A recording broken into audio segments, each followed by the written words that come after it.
जैसलमेर से बड़ी खबर सामने आ रही है। बाबा रामदेव मंदिर को बम से उड़ाने की धमकी का ये पूरा मामला है, जहां पर पुलिस और सुरक्षा एजेंसियां अब सतर्क हैं। बाबा रामदेव मंदिर में विशेष चेकिंग के बाद लगातार भक्तों को प्रवेश दिया जा रहा है। चप्पे चप्पे पर पुलिसकर्मी तैनात भी हैं। तो बाबा रामदेव समाधि पर कपड़ों के घोड़ों को चेकिंग के बाद ही जो है रुनीचा कुआं भेज रहे हैं, और बम से जो है मंदिर को उड़ाने की धमकी के बाद भक्तों की संख्या भी कम हुई है। एसपी और मेला कमेटी पदाधिकारियों ने रामदेवरा पहुंच समाधि के दर्शन करने की अपील की है। असामाजिक तत्वों के लेटर ने हजारों व्यापारियों का नुकसान भी किया है। तो बाबा रामदेव मंदिर को उड़ाने की धमकी के बाद से आप देख सकते हैं कि यहाँ पर भारी पुलिस जाब्ता तैनात है। सबको चेकिंग के बाद ही भक्तों को एंट्री दी जा रही है। रामदेवरा समाधि के दर्शन करने के लिए अपील भी लोग कर रहे हैं। ये भी आपको बड़ी खबर जैसलमेर से बता रहे हैं। 40वां लकी मेला परवान पर चल रहा है। कल पोखरण रेलवे स्टेशन पर किसी सिरफरे की हरकत ने बाबा रामदेव जी के यात्रियों में, श्रद्धालुओं में जो भय व्याप्त था, उस लेटर की सुरक्षा एजेंसियों व पुलिस प्रशासन ने मंदिर की पूरी तरह से जांच कर ली है। मैं जोधपुर से आया हूँ और जो ये बात हुई है बम की, ये कोई घबराने की जरूरत नहीं। हमने दर्शन किए हैं, बड़े आराम से दर्शन हुए हैं और व्यवस्था बहुत अच्छी है। तो चलिए अब बात जोधपुर से बड़ी खबर की, जहां आज रक्षा मंत्री दौरे पर रहने वाले हैं। दरअसल हथियारों की प्रदर्शनी होगी जो कि 12 से 14 सितंबर तक है। उसका उद्घाटन करने के लिए रक्षा मंत्री आएंगे। तो आपको बता दें कि आरएफ गन, हाई एल्टीट्यूड उपग्रह और HAPH की प्रदर्शनी होनी है। एयर लॉन्च फ्लेक्सिबल एसेट तकनीकी जो है उसकी प्रदर्शनी होगी, और साथ ही AR/VR स्मार्ट ग्लास जैसे तकनीकें भी जो है प्रदर्शित होंगी। रनवे की तत्काल मरम्मत करने के जो है expendable active decoy, real time air crew व फोल्डेबल फील्ड मैट भी जो है प्रदर्शित होगी। तो ये बड़ी जानकारी आज जोधपुर दौरे पर रक्षा मंत्री राजनाथ सिंह रहने वाले हैं, जहां पर आपको बता दें कि हथियारों की आज प्रदर्शनी होगी। तो 2 दिन 12 से 14 सितंबर तक हथियारों की प्रदर्शनी लगेगी, जिसका उद्घाटन करने के लिए खुद रक्षा मंत्री राजनाथ सिंह जोधपुर दौरे पर आ रहे हैं। और किन किन चीज़ों को प्रदर्शनी के रूप में लगाया जाएगा वो भी हम आपको बता रहे हैं, जैसे आरएफ गन, हाई एल्टीट्यूड उपग्रह, HPH, ये तमाम चीज़ें, एयर लॉन्चिंग फ्लेक्सिबल एसेट भी तकनीकी, उसकी क्या टेक्निक्स हैं, क्या टेक्निकल चीज़ें हैं, वो सब चीज़ों को आज एग्जीबिशन के मॉडल से दर्शाया जाएगा। लोग भी आएंगे और उसका उद्घाटन करने के लिए जो 2 दिवसीय ये प्रदर्शनी लगाई गई है रक्षा की हथियारों की, उसको उद्घाटन करने के लिए खुद रक्षा मंत्री राजनाथ सिंह जोधपुर के दौरे पर हैं। और चलिए रुक करते हैं अगली खबर की ओर। 8 सितंबर को जिले रद्द करने वाला बयान ही मदन राठौड़ के गले की फांस अब बन गया है। और इसके बाद 11 सितंबर को मदन राठौड़ ने मीडिया से बातचीत में मिच्छामी दुक्कड़ कहकर बयान से अपना पल्ला भी झाड़ लिया। देखिए इसी पर यह रिपोर्ट।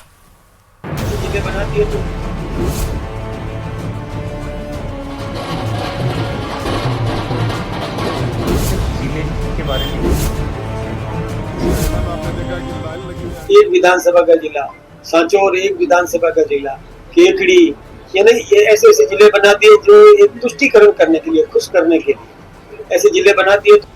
चेहरे पर चिर परिचित मुस्कान लिए ये विवाद को विराम देने की मदन राठौड़ की शैली है। विनम्र और नितांत आत्मीय। यकीन नहीं हो रहा ना, ये वही मदन राठौड़ हैं जिन्होंने जनता को नए जिले बनाने का पीछे का ग्रामर समझाते उसे विशुद्ध रूप से सियासी पैंतरा करार दिया था। लीजिए मुलाहिजा फरमाइए। नए जिले गलत तरीके से बना दिए, ऐसे कई गलत जिले बना दिए, जैसे एक विधानसभा का जिला सांचौर, एक विधानसभा का जिला केकड़ी, यानी ये ऐसे ऐसे जिले बना दिए जो एक तुष्टीकरण करने के लिए, खुश करने के लिए ऐसे जिले बना दिए। तो हम इसका कई जिले हटाएंगे। बीजेपी के प्रदेश अध्यक्ष मदन राठौड़ के 6-7 जिले खत्म करने के बयान के बाद उम्मीद के मुताबिक कांग्रेस ने कड़ा पलटवार किया। नए जिले और बने तो अच्छी बात है, लेकिन जो बन गए और एक साल से ज्यादा जिले का दर्जे के रूप में लोगों ने जहां कलेक्टर देख लिए, एसपी देख लिए, उनसे आप उनका हक छीनने का काम मैं समझता हूं इससे बड़ा घोटाला का होता नहीं। और अभी सरकार की तरफ से कोई ऑफिशियल वर्जन है भी नहीं, लेकिन क्योंकि सत्ताधारी पार्टी के अध्यक्ष जी का बयान आया है तो ये हमारे को चिंता में डालने का बयान था, इसीलिए मैंने आज ये बात की। बात को विराम देने के लिए राठौड़ ने मिच्छामी दुक्कड़म कह दिया, लेकिन इस बीच मदन राठौड़ का एक वीडियो भी वायरल हो रहा है, जिसमें एक युवक मदन राठौड़ से सांचौर जिले को रद्द करने वाले बयान को लेकर बात कर रहा है। नमस्कार सर, हमारे साथ वो सांचौर जिले के बारे में जो चर्चा चल रही है, जिला रद्द कर दिया जाएगा, ये सर अरे यार आप चिंता मत करो। हाँ, कोई हम इसमें हस्तक्षेप नहीं करते हैं। हाँ, हमें बहुत टेंशन हो गया कि जिला रद्द हो, ये तो नहीं मेरी बात सुनो। हाँ, अपन क्या है कि जैसे उस समय नहीं किया था अपन ने, जब कांग्रेस ने ये जो किया ना, उस समय जो बोला था पत्रकारों ने पूछ लिया, हाँ, हमने रिप्लाई दे दिया, बात खत्म हो गई, आई गई होगी, हम कुछ नहीं कर रहे हैं उसमें, हम निर्णय करने वाले होते भी नहीं है। हाँ, हम तो पूरा दिन ये चर्चा सांचौर में बनी हुई है। मना कर दो कि भाई वो कहीं पंचायती में नहीं है। अच्छा, संगठन का काम कर रहे हैं, हमको क्या करना है। बस हम तो पार्टी के साथ में, जो पार्टी जो निर्णय ले रही है अच्छा ही ले रही है, हम भाजपा परिवार से हैं तो मतलब कुछ नहीं होने वाला। हम ऐसा नहीं करते कुछ भी, है ना। हाँ, ठीक, हमें तो आप पर भरोसा है। परिवार संभालना, अपना काम करना है। उसका एक हमने कमेटी बनाई थी और उस कमेटी को अध्ययन करने के लिए दिया कि वो अध्ययन करे। कई जिले हैं जिनकी मांग वाजिब भी है, वो जिले रहेंगे, बाकी जिलों को हम समाप्त करेंगे। मैं सोचता हूँ कि जिनकी जरूरत नहीं है वो जिले क्यों बना दिए गए। 6 विधानसभा सीटों पर उपचुनाव होने वाला है, जिसकी तैयारी में सभी पार्टियां जुट चुकी हैं। बीजेपी उपचुनाव में किसी तरह की कोर कसर नहीं छोड़ना चाहती। प्रदेश अध्यक्ष लगातार विधानसभा सीटों का दौरा कर रहे हैं और कार्यकर्ताओं से मुलाकात कर रिपोर्ट तैयार कर रहे हैं, लेकिन कांग्रेस राठौड़ की इस कवायद को बेवजह बताते हुए सभी सीटों पर अपनी जीत का दावा कर रही है। हरियाणा में आपने देखा कि लाइन लगी हुई है, हरियाणा में भाग रहे हैं लोग, कांग्रेस की तरफ जा रहे हैं, इसलिए अब लोगों का मोह भंग हो चुका है। राजस्थान में जो आने वाले 6 विधानसभा के उपचुनाव है, पूरे के पूरे कांग्रेस हमारी पार्टी जीतेगी और इनका जो सेमीफाइनल है उसमें मुक्की खानी पड़ेगी। चुनावी समर में हार जीत का दारोमदार जिस रणनीति पर होता है, उसमें वार पलटवार की भी निर्णायक भूमिका मानी जाती है। तारीखों के ऐलान के बाद वार पलटवार के दौर में और तेजी आएगी। Bureau report, news 18 Rajasthan. Ayodhya Munesh Gurjar के निलंबन की उल्टी गिनती शुरू हो चुकी है, क्योंकि यूडीएच मंत्री जाबर सिंह खर्रा साफ कर चुके हैं कि मुनेश गुर्जर निलंबन से बच नहीं सकती हैं। सरकार ने निलंबन की कार्रवाई से पहले महाधिवक्ता से भी रायशुमारी कर चुकी है। देखिए रिपोर्ट। हमारे महाधिवक्ता जी से चर्चा हुई है और उन्होंने जो रास्ता बताया है, हम उस रास्ते पर चल पड़े हैं। शायद शाम तक मंजिल पर पहुंच जाएंगे और मंजिल पर पहुंचते ही निलंबन के आदेश जारी होंगे। किसे महापौर नियुक्त किया जाएगा अभी तस्वीर साफ नहीं है, लेकिन ये पद ओबीसी महिला पार्षद के लिए आरक्षित है।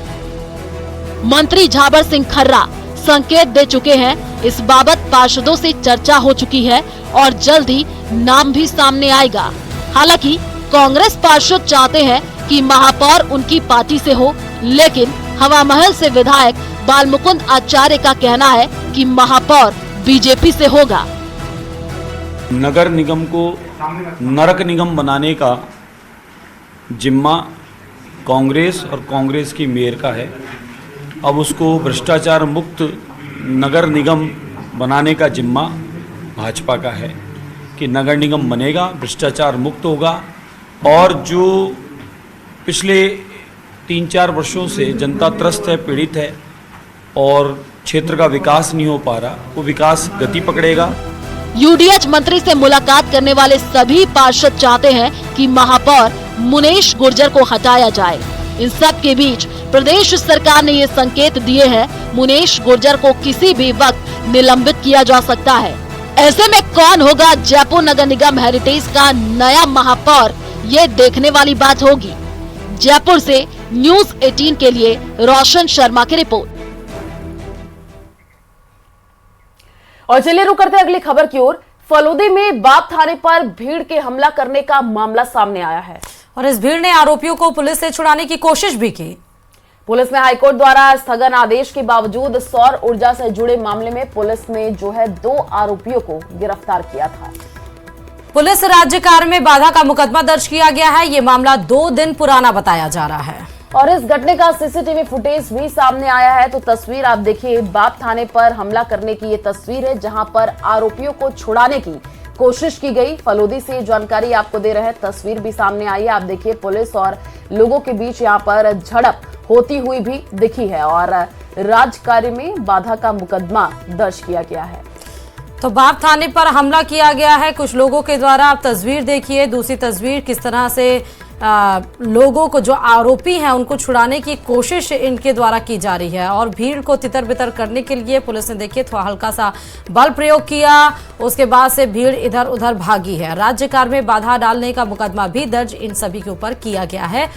इस वक्त की खबर आपको बता रहे हैं, 2 दिन पुराना ये मामला बताया जा रहा है। घटना का सीसीटीवी फुटेज आपके सामने।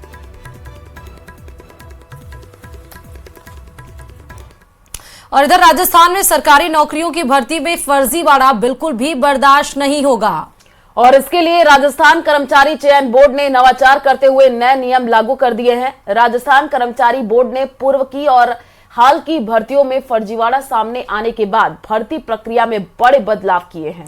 बदलाव के तहत अब केवल लिखित परीक्षा और दस्तावेज सत्यापन ही नहीं बल्कि हैंड राइटिंग टेस्ट, फिंगरप्रिंट जैसी प्रक्रिया से भी अभ्यर्थियों को गुजरना होगा। देखिए रिपोर्ट।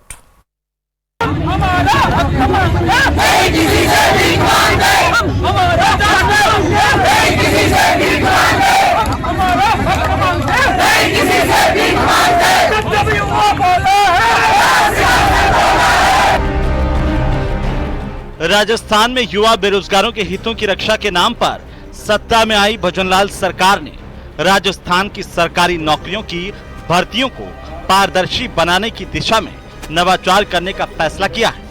इस फैसले के बाद भर्ती प्रक्रिया अभ्यर्थी के लिए जरूर थोड़ी जटिल होगी मगर भर्ती पारदर्शी होगी, इसका दावा चयन बोर्ड कर रहा है। दरअसल आरपीएससी की चर्चित सब इंस्पेक्टर भर्ती और चयन बोर्ड के पीटीआई, अध्यापक और पटवारी समेत कई बड़ी भर्ती परीक्षाओं में फर्जी दस्तावेजों से नौकरी के मामले सामने आने के बाद कर्मचारी चयन बोर्ड सबसे पहले दस्तावेज सत्यापन की प्रक्रिया में बड़ा बदलाव करने जा रहा है। नई व्यवस्था से दस्तावेज सत्यापन में ही फर्जीवाड़ा करने वाले अभ्यर्थी पकड़ में आ सकेंगे।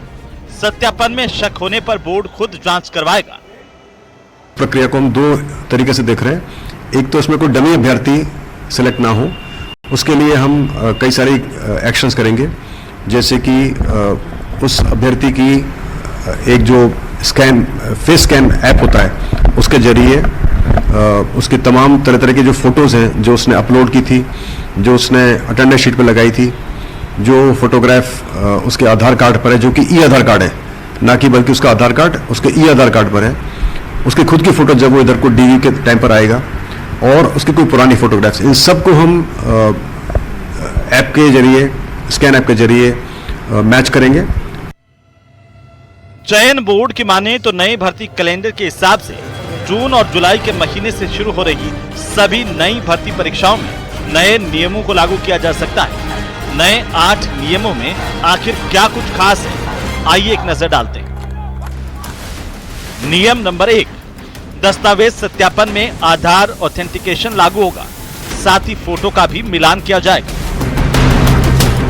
नियम नंबर 2, हैंडराइटिंग का नमूना लिया जाएगा और परीक्षा के दौरान लिए गए हैंडराइटिंग के नमूने से मिलान होगा। अंतिम चयन के बाद फिर नमूना लिया जाएगा। नियम नंबर 3, चयनित के दस्तावेज, डिग्री और प्रमाण पत्रों का कलर स्कैन ही करना होगा। नियम नंबर 4, फॉर्म में जो भरा है वही जानकारी मान्य होगी, इसमें किसी भी तरह की गलती स्वीकार नहीं होगी। संशोधन के लिए केवल एक बार समय मिलेगा। नियम नंबर 5, खेल प्रमाण पत्रों की जांच पहले बोर्ड की कमेटी करेगी। फर्जी होने पर सीधे एफआईआर दर्ज करवाई जाएगी। नियम नंबर 6, दिव्यांग प्रमाण पत्रों की भी मेडिकल बोर्ड से जांच होगी। नियम नंबर 7, दस्तावेज सत्यापन की प्रक्रिया में एसओजी का सहयोग लिया जाएगा। नियम नंबर 8, फिंगरप्रिंट इंप्रेशन चेक किया जाएगा। जरूरत पड़ी तो फेस मैपिंग भी करवाई जा सकती है। भर्तियों में अब चयन बोर्ड दस्तावेज सत्यापन को लेकर प्रमाण पत्रों की जांच के लिए किसी एजेंसी पर निर्भर न होकर खुद जांच करेगा और इस कार्य में सरकार के निर्देश पर एसओजी की मदद भी ली जाएगी। नए नियम मौजूदा माह से शुरू होने वाली भर्ती प्रक्रिया पर लागू कर दिए गए हैं। पूर्व में अब तक दस्तावेज सत्यापन प्रक्रिया में कई खामियां पाई गई थी, जिससे फर्जी डिग्री और प्रमाण पत्र पकड़ में नहीं आ पाते। सत्यापन के बावजूद डमी और फर्जी नियुक्ति पाने में सफल हो जाते। ऐसे में राज्य सरकार बदलने के बाद भर्तियों में किसी भी तरह की गड़बड़ी ना हो, इसे सरकार सुनिश्चित करना चाहती है। जयपुर से न्यूज़ 18 राजस्थान के लिए लवली वधवा की रिपोर्ट।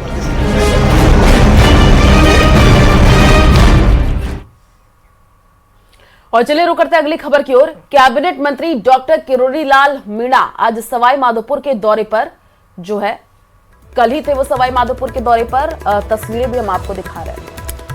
और इस दौरान उन्होंने जिले में हो रही बारिश को लेकर आपदा प्रबंधन की बैठक भी ली। बैठक में किरोड़ी लाल मीणा ने पानी बिजली की समस्याओं को लेकर अधिकारियों को निर्देश भी दिए। तो बैठक से पहले किरोड़ी लाल मीणा ने पुराने शहर का दौरा किया। वहीं किरोड़ी मीणा ने राहुल गांधी द्वारा सिखों को लेकर के अमेरिका में दिए गए बयान पर कहा कि राहुल गांधी तो कुछ भी कहते रहते हैं, उनका क्या।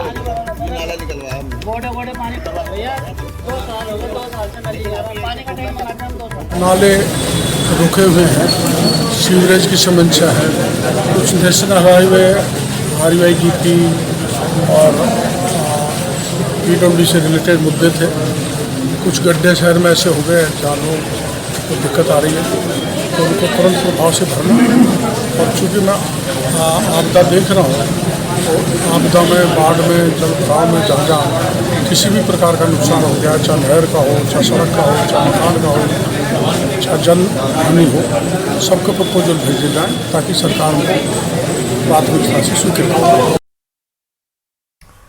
और अजमेर की अब खबर आपको बताते हैं, जहां लगातार भारी बारिश के चलते कई स्थानों पर जल भराव के चलते रास्ते जाम हो चुके हैं। और जल भराव के हालात को देखते हुए कई स्थानों पर पुलिसकर्मी और ट्रैफिक कर्मी तैनात किए गए हैं। और इसी बीच मंगलवार को आगरा गेट रोड पर बीजेपी नेता धर्मेंद्र जैन के बेटे विवेक जैन का एक वीडियो वायरल हो रहा है, जिसमें विवेक जैन बैरिकेडिंग को हटाने के लिए हेड कांस्टेबल से बदसलूकी करते दिखाई दिए। तस्वीरें आपको दिखा रहे हैं। और इस दौरान विवेक जैन ने हेड कांस्टेबल को धमकाते हुए खुद की बैरिकेडिंग हटा दी। इस मामले को लेकर कोतवाली थाने में शिकायत दर्ज कराई गई है और पुलिस ने विवेक जैन के खिलाफ राज कार्य में बाधा का मुकदमा दर्ज करके अब जांच शुरू कर दी है।